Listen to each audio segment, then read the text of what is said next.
بسم اللہ الرحمن الرحیم۔ السلام علیکم، کیسے ہیں آپ سب؟ امید ہے آپ سب خیریت سے ہوں گے انشاءاللہ۔ تو جو میں آپ کو کہانی سنانے جا رہی ہوں اس کہانی کا نام ہے خبیث روح۔ یہ کہانی مغربی انگلستان کے دیہاتی علاقے سے تعلق رکھتی ہے۔ غضب کی سردی پڑ رہی تھی۔ ریلوے اسٹیشن تقریباً ویران پڑا تھا۔ صرف ویٹنگ روم میں 2 اشخاص بیٹھے ہوئے تھے۔ ٹوٹے ہوئے شیشوں میں سے سردی کے تھپیڑے اندر آ رہے تھے۔ کمرے میں کمزور پھیکی سی روشنی پھیلی ہوئی تھی۔ ایک دیوار پر ایک پرانا بدنما کیلنڈر لگا ہوا تھا۔ اسی دیوار کے عین مقابل ریلوے ٹائم ٹیبل الٹا لٹکا ہوا تھا۔ ہر ایک چیز سے سرد موری اور بیزاری ٹپک رہی تھی۔ آتش دان کے سامنے والی میز پر 2 شخص آمنے سامنے بیٹھے ہوئے تھے۔ شاید دونوں ہی اجنبی تھے، کیونکہ کبھی کبھار ایک دوسرے کی طرف بیزار نگاہیں کسی جان پہچان کا اشارہ نہیں کر رہی تھی۔ ٹرین لیٹ ہو جانے کے باعث وہ تقریباً 1 گھنٹے سے یہاں تھے۔ دونوں اپنے اپنے خیالوں میں گم تھے۔ بغور دیکھنے پر دونوں میں کافی تضاد پایا جاتا تھا۔ ایک تقریباً 20-21 سال کا خوب رو ہنسمکھ نوجوان تھا۔ ویٹنگ روم کے سرد ماحول سے زیادہ اجنبی کی سرد مہری کا شاکی تھا۔ شاید اسے آج تک کسی خاموش آدمی سے پالا نہیں پڑا تھا، کیونکہ وہ اس نامانوس ماحول سے اکتایا ہوا لگتا تھا۔ اس کے برعکس دوسرا شخص اوسط قد کا آدمی تھا۔ اس نے ایک پرانا سیاہ اوور کوٹ پہنا ہوا تھا۔ جوتوں پر کیچڑ لگی ہوئی تھی۔ چہرے پر ایک اکھڑ پن چھایا ہوا تھا۔ لمبوترے چہرے پر نوکیلی ناک، تنگ اور تیز جبڑے، دائیں گال پر گہرے زخم کا نشان، آنکھوں میں تیز چمک، کھوپڑی پر ایک پتلی سی ہیٹ۔ انسان سے زیادہ ایک جنگلی درندے کا چہرہ تھا۔ اس کے دونوں ہاتھ اوور کوٹ کی جیبوں میں تھے۔ وہ جس بیزاری اور بے آرامی کا اظہار کر رہا تھا، اس کی یہ وجہ شاید نہیں تھی کہ وہ ایک سخت ٹھنڈی کرسی پر بیٹھا ہوا تھا، بلکہ شاید اسی وجہ سے کہ آرام کرسی پر بیٹھا ہوا تھا۔ خوبرو نوجوان کے سبھی حربے ناکام ہو چکے تھے۔ جواب میں مختصر ہوں ہاں کے سوا اجنبی نے بالکل چوپ سادھ لی تھی۔ وہ صرف اس وقت آنکھیں اٹھاتا جب وہ کسی بات کا جواب دیتا۔ اس وقت اس کے لبوں سے ایک عجیب دلکش سی مسکراہٹ پھوٹتی اور آنکھوں کی چمک اور تیز ہو جاتی۔ وقت گزاری کے خیال سے نوجوان نے سوچا، میرا یہ دوست بات نہیں کرتا تو نہ کرے، کیوں نہ میں ہی کروں۔ کسی بھی حالت میں اس کی آواز اس بے جان خاموشی سے 1000 درجہ بہتر ہے۔ کیوں نہ میں اسے بتاؤں کہ مجھ پر کیا بیتی ہے۔ میری کہانی عجیب و غریب ہے۔ میں اسے ساری کہانی سناؤں گا کہ مجھ پر کیا بیتی ہے۔ ممکن ہے میری ناقابل یقین باتیں سن کر اسے ایک ذہنی جھٹکا لگے کہ وہ اپنی شخصیت کا اظہار کر دے۔ نوجوان نے کھنکار کر گلا صاف کیا اور اپنی شائستہ آواز میں بولا، میرا خیال ہے کہ آپ نے اپنے آپ کو ایک شکاری کہا ہے۔ اجنبی نے چونک کر نوجوان کی طرف دیکھا۔ اس کی آنکھوں سے عجیب طرح کی مسرت کا اظہار ہو رہا تھا۔ جواب دیے بغیر اس نے اپنی آنکھیں جھکا لیں اور فرش کی طرف دیکھتے ہوئے بولا، ہاں، میں یہاں شکار کرنے آیا ہوں۔ اس کی آواز باروب تھی۔ پھر تو ضرور آپ نے لارڈ جان کے شکاری کتوں کے متعلق کچھ سنا ہوگا۔ ان کی جاگیر قریب ہی واقع ہے۔ میں انہیں جانتا ہوں، اجنبی نے آہستہ سے اقرار کیا۔ میں وہیں پہ ٹھہرا ہوا ہوں، وہ میرے چچا ہیں، نوجوان بولا۔ اجنبی ہلکے سے مسکرایا اور اپنا سر ہلایا۔ کیا میرے چچا کے متعلق ایک دلچسپ اور ناقابل یقین کہانی سننا گوارا کریں گے؟ میں آپ کا زیادہ وقت نہیں لوں گا، اور پھر ٹرین آنے تک ہم بیکار ہی تو بیٹھے ہیں۔ چل لو منہ بار۔ اجنبی اپنے رویے میں کسی قسم کی تبدیلی کیے بغیر بولا، سنائیے۔ بہت اچھا، نوجوان نے اپنی کرسی آگے کھسکاتے ہوئے کہا۔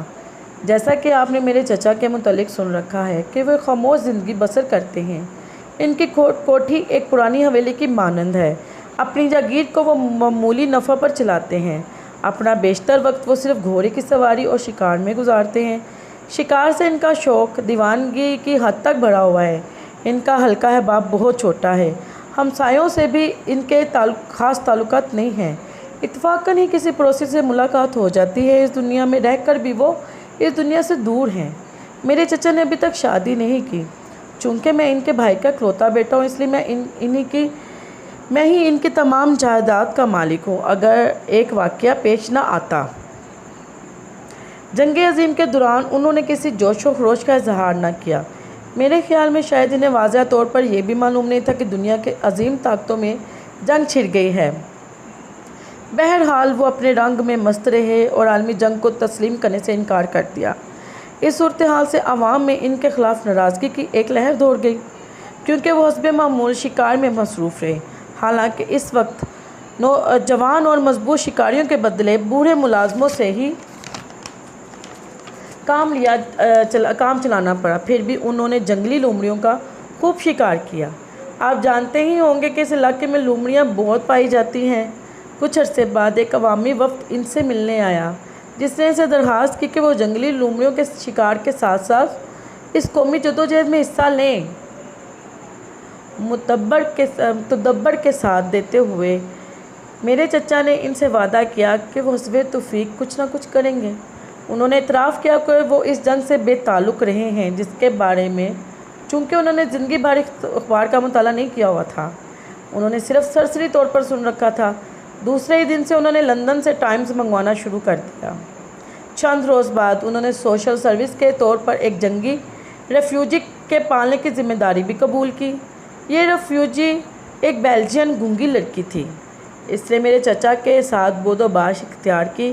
وہ ایک موٹی لہیم شہیم 20 سالہ لڑکی تھی۔ مجھے اس کی اور مویشیوں کی زندگی میں کچھ فرق نظر نہ آیا۔ وہ خوب کھایا کرتی تھی، اس کے علاوہ اس کا کام سونا تھا۔ ہفتے میں وہ صرف اتوار کے روز نہایا کرتی تھی، پھر جب کبھی گھر کی خادمہ چھٹی پر چلی جاتی اس روز نہانا بھی ترک کر دیتی۔ اکثر میں اسے باغ میں اونگتے ہوئے پایا۔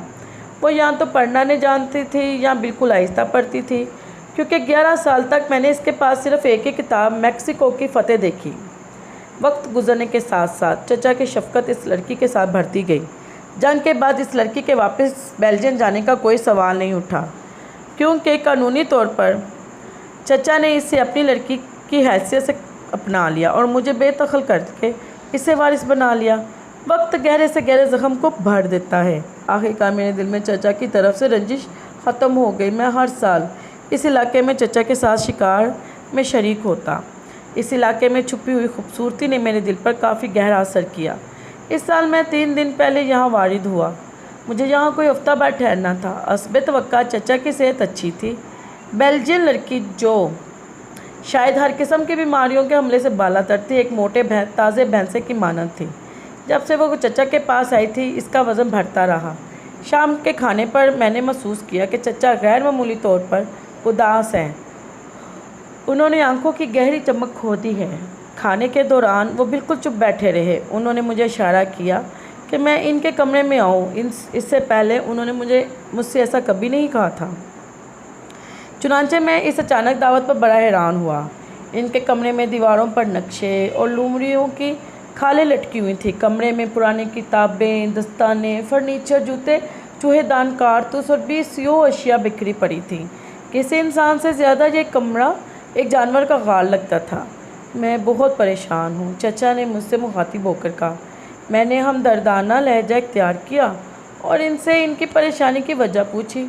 کل میرا ایک کاشتکار مجھ سے ملنے آیا تھا۔ وہ ایک اچھا آدمی ہے جو میری تھوڑی سی زمین کاشت کرتا ہے۔ اس نے کہا اس کی 2 بھیڑیں عجیب طریقے سے مار دی گئی ہیں۔ اس کے خیال میں انہیں کسی جانور نے مارا ہے۔ میں بولا ممکن ہے جنگلی کتوں نے ایسا کیا ہو۔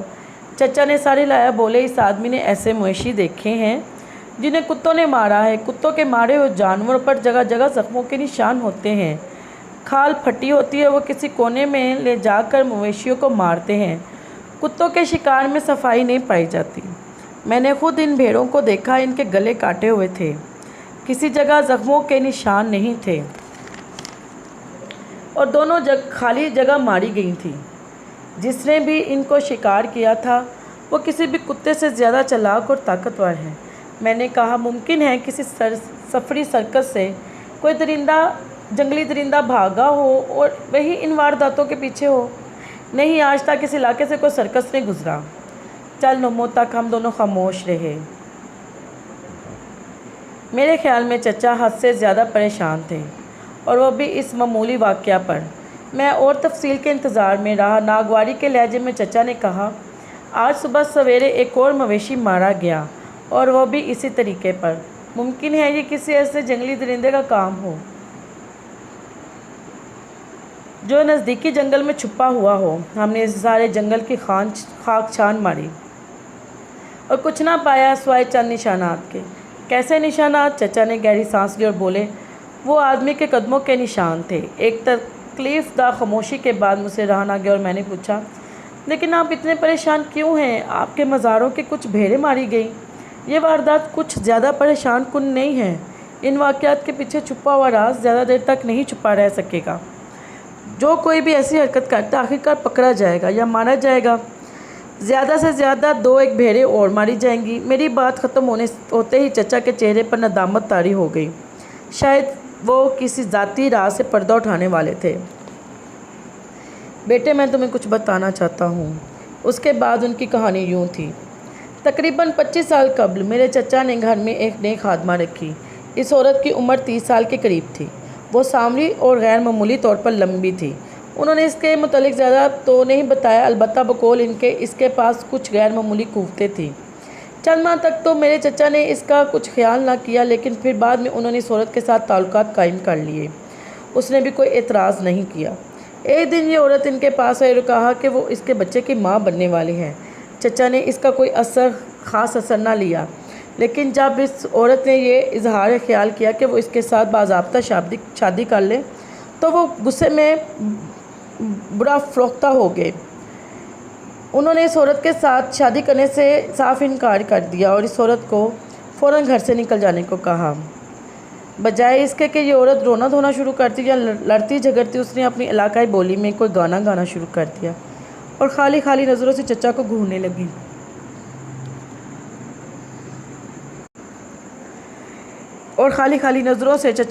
لگی۔ وہ بہت گھبرا گئے۔ انہوں نے فوراً اسے کمرے سے نکلوا دیا۔ اس عورت کا سامان ایک غیر استعمال شدہ کمرے میں پھینکوا دیا اور اسے سختی سے تاکید کر دی گئی کہ وہ مالک کے پاس نہ آیا کرے۔ حویلی میں اس کی جگہ دوسری خادمہ رکھی گئی۔ کچھ عرصے بعد اس عورت نے ایک بچے کو جنم دیا۔ اس کی حالت ناگفتہ تھی اور وہ دم توڑنے کے قریب تھی۔ اس نے بار بار چچا کو پوچھا۔ مایوس اور خوفزدہ چچا اس جادوگرنی کے کمرے میں چلا گیا۔ اس عورت نے اسے دیکھتے ہی کچھ پڑھنا شروع کر دیا، جیسے وہ کوئی سبق دہرا رہی تھی۔ اس کے بعد اس نے دایا سے کہا کہ چچا کو اس کا بچہ دکھایا جائے۔ یہ ایک لڑکا تھا۔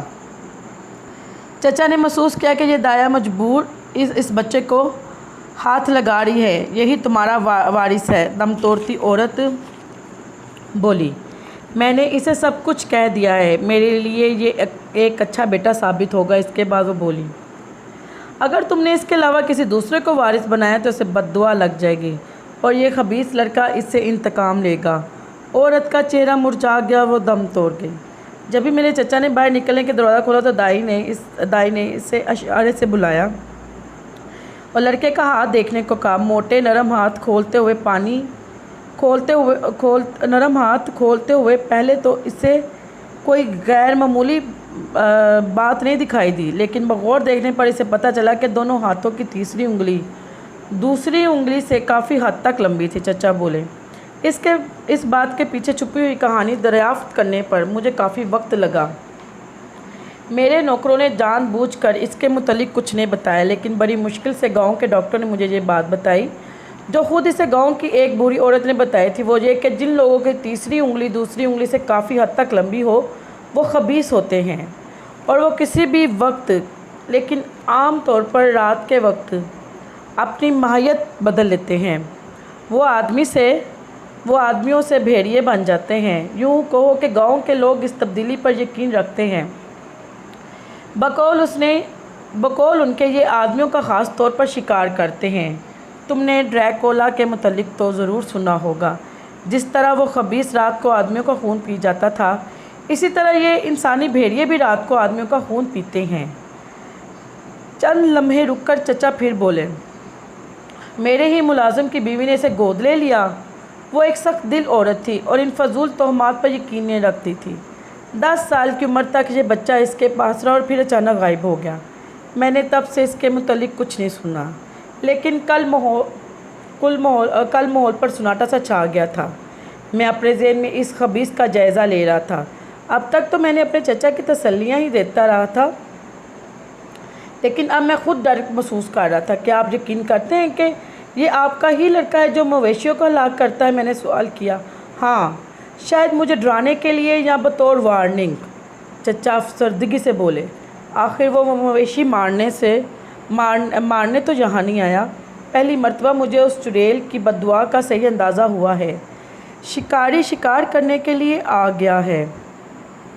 سچ جانیے کہ میں چچا کی وراثت سے محروم کیے جانے پر پہلی مرتبہ خوش ہوا، اور میں نے اس بیلجین لڑکی سے بھی کہہ دیا کہ وہ شام کو باہر نہ نکلا کرے، کیونکہ میرے چچا کی جائیداد کا وارث اب وہی لڑکی تھی۔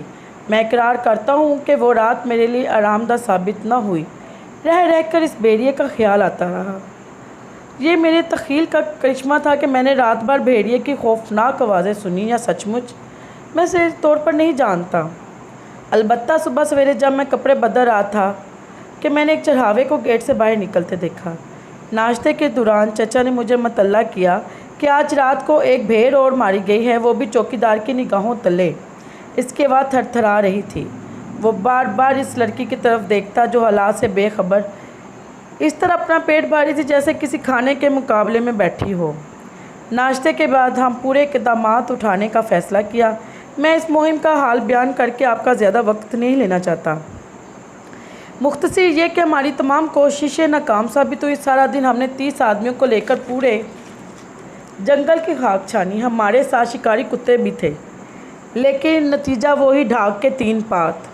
سپہر کے قریب ہم نے واپس لوٹنے کا فیصلہ کیا۔ شام کا اندھیرا چھا رہا تھا، آسمان بادلوں سے بھرا پڑا تھا۔ چوکیدار کو مویشیوں کی حفاظت کے متعلق احکامات جاری کرنے کے بعد ہم نے حویلی کا رخ کیا۔ حویلی جانے کے لیے ہم نے سب سے نزدیکی راستہ اختیار کیا، جو عام طور پر استعمال نہیں آتا تھا۔ ایک پتھریلی سڑک تھی، گھوڑوں کے سموں اور پتھروں کے ٹکرانے سے شعلے چمکتے تھے۔ سردی اتنی تھی کہ گھوڑوں کی سانس ہوا میں بادلوں کی طرح جم جاتی۔ اچانک ہمارے گھوڑے رک گئے۔ بے اختیاری میں چچا کے منہ سے عجیب آواز نکلی۔ اسی لمحے دائیں طرف کے درختوں سے ایک بیانی شیطانی کہکا بلند ہوا، نفرت انگیز کہکا جس نے سارا ماحول زہر آلود کر دیا۔ اس کے بعد اچانک سناٹا چھا گیا۔ سردی کے باوجود نامعلوم خوف سے میرے پسینے چھوٹ گئے۔ بڑی سڑک پر کسی کے قدموں کی چاپ سنائی دی، 2 قدم کی آواز جو آہستہ آہستہ کم ہو رہی تھی۔ چچا نے پھرتی سے چھلانگ لگائی اور دوڑتا ہوا اندر داخل ہو گیا۔ جائیداد کی وارث لڑکی ایک درخت کے پاس پڑی تھی، بے حس و حرکت اور خاموش۔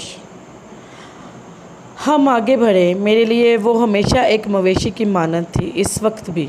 میں سوچے بغیر نہ رہ سکا۔ وہ مری بھی تو مویشی کی طرح۔ اس کا گلا نوکیلے دانتوں سے کاٹا گیا تھا۔ شام کا اندھیرا چھانے لگا تھا۔ ویٹنگ روم میں دہشت ناک خاموشی چھا گئی۔ نوجوان نے اپنی کرسی پیچھے کھسکائی۔ وہ تھکن محسوس کر رہا تھا۔ ایک شائستہ مسکراہٹ کے ساتھ اس نے اجنبی سے کہا، یہ ایک ناقابل یقین کہانی۔ میں آپ کو مجبور نہیں کروں گا کہ آپ اس کہانی کو سچ مانیں، لیکن میرے لیے یہ تلخ حقیقت ہے۔ آپ جانتے ہیں کہ اس لڑکی کے بعد اب اس جگیر کا وارث میں ہوں۔ اجنبی ہلکے سے مسکرایا، لیکن اب اس کی مسکراہٹ بدل چکی تھی۔ اس کی آنکھوں میں کافی تیز چمک پیدا ہو گئی تھی۔ لمبے اوور کوٹ کے نیچے سے اس کا بدن حرکت کرنے لگا۔ خاموشی سے وہ کھڑا ہو گیا۔ نوجوان نے اپنی ریڑھ کی ہڈی میں ٹھنڈک محسوس کی۔ اس کا خون رگوں میں منجمد ہونے لگا۔ سارے بدن میں چونٹیاں رینگنے لگی۔ وہ پسینے پسینے ہو رہا تھا اور کوئی حرکت نہ کر سکا۔ اجنبی کی مسکراہٹ ایک شیطانی ہنسی میں بدل گئی۔ اس کا چہرہ بدلنے لگا، منہ کے ایک کونے سے جھاگ نکلنے لگی۔ آنے والی لذت کے احساس سے اس کی آنکھیں مسرت ظاہر کر رہی تھیں۔ آہستگی سے اس نے جیب سے ہاتھ نکالا، ہیٹ اتاری۔ ہیٹ کے کنارے لگی ہوئی انگلیوں میں تیسری دوسری سے کافی حد تک لمبی تھی۔ تو یہ تھی خبیث روح کی کہانی۔ امید ہے آئندہ بھی میں آپ کے لیے اچھی اچھی کہانیاں لے کر آؤں گی اور آپ کو پسند آئے گا۔ اگر آپ کو میری کہانی پسند آئی ہے تو اس کہانی کو شیئر کریں، کمنٹس باکس میں کمنٹس کریں اور لائک کریں، اور میرا چینل سبسکرائب کریں۔ میں اس چینل پر نیو ہوں۔ اوکے جی، اللہ حافظ، پھر ملاقات ہوگی انشاءاللہ۔